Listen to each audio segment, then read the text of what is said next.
How you doing? Let me get. I am good. How are you doing today? I'm doing all right.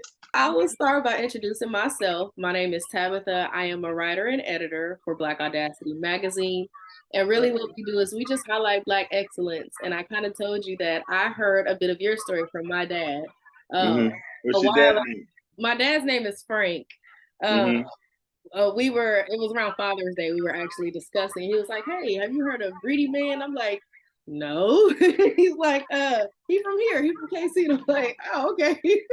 I'm like, "What did he do?" He's like, barbecue." You heard of barbecue? Greedyman's barbecue? I'm like, "No, I think I've seen it, but I don't know for sure I've heard of it." He kind of just was telling me a little bit about your story. And I thought it would be good for me to interview you and talk about your story because my goal is to kind of like bridge the gap between Atlanta and KC, really. Um, Mm-hmm. Give me one second. My daughter opened the door. Hold on. Mm-hmm.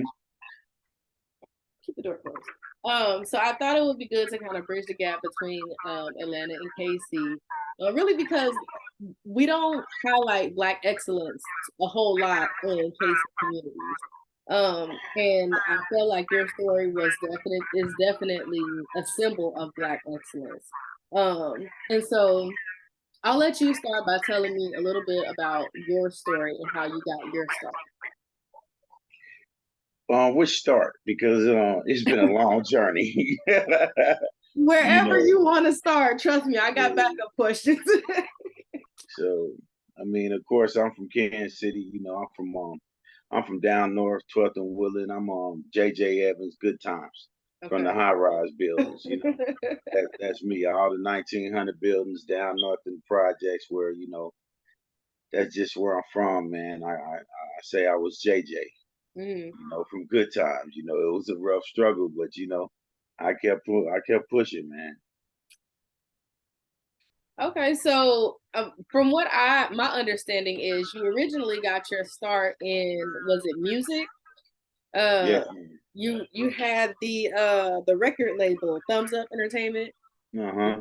Yeah. From this is from what I was reading. You did music with like Mac Dre and Hmm. Be Legit, and that's just a few names. Like that's not Yeah. even the whole scope of everybody that you worked with. So tell me a little bit about that and how you were able to transition from that to barbecue. Well, music, it started off, it was 99 when my first album dropped. Mm-hmm. It was called Benefits and Revenues, and then 2000 I released a $1 Million Game Plan, and then it was the third album was the Greedy and Big 12, Millionaire's Mission, and then I had a group album which was all my me and all my cousins. It was called the Family Quartet, Prescription of Some Billionaires. Mm-hmm. So, and like you said, early on, like I was one of those pioneers that was, first working with like a lot of those West Coasters like Mac Dre and Be Legit and Doobie and Sugar Wolf and all them type of persons, Corleone. So I mean, it was a good experience for me. It was a good experience. And I did a lot of shows. You know what I mean, opening up for early on, like for Trick Daddy and Trina and and Yin Yang Twins. I mean, so the list go on. Yeah. Natalie. So I had a good time, good run, and um, I took that money and I transformed that over to the barbecue. I did my real estate. I dabbled in my real estate. You know, buying houses and everything, and rehabbing houses, and I just took that, and God had that calling for me. I just felt like as young, I always said I wanted to take Kansas City barbecue to another level. And I used to look, I used to be 13 years old, after my baseball games and everything, I'd go and work at Arthur Bryant's. Mm-hmm. That was that was my favorite barbecue Mm-hmm. restaurant in Kansas City, Arthur Bryant's. You know what I mean? You know how it is, the tale of the city. You know what I mean? Some people like Gates, some people like Arthur Bryant's. And then you dibble dabble in with Jack Stacks and LCs. but Arthur Bryant's was mine. I like that Kansas City mud. That's what we call the barbecue sauce down north, you know. And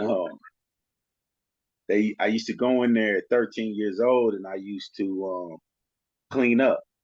So I used to clean up in there, and cleaning up was like sweeping, sweeping the floor, mopping, taking the trash out, breaking the boxes down. And they used to give me and a lot of my neighborhood guys that that I used to run around with down in the neighborhood. They used to pay us in food. So what they had a thing called scraps and fries. So the scraps and fries was, so you got a meat slicer and you got brisket, you got turkey, and you got ham and things like that. And you slice it. So all them scraps that they don't want that's falling off as you slicing it, that's what they would give us. And I mean, and I was there from the time when the scraps and fries was $1.23. Then they went to $1.24, $1.26, $1.32, $1.34. I was Yeah. there all the seasons. You hear me? So what I mean. So and now they sell what they call burn ins at Arthur Bryant's. You know what I mean? So like people used to come in Arthur Bryant's, they spending 40, 60, 80, $100. And so when they doing that, we get up to the counter. I mean, the line down the street, you talking about the president there, actors is there, movie stars, comedians, everybody there at Arthur Bryant's, and the line is down the street. So when you saying that you get up to the counter, they bill is $198 or $129 or $84, and you get up there and you got this bread, big pile of scraps with meat in it, and a big old sack of fries with pickles, and they tell you $1.32. They like, whoa, you know what I'm saying? What is that he got? So when others started ordering it, that's why they didn't switch the game from scraps and fries and start making those scraps to burn ends. And that's how the game went on that. But yeah, I mean, I used to go around there and get those scraps and fries working and taking the trash out, things like that, to where I couldn't. My mother would tell me,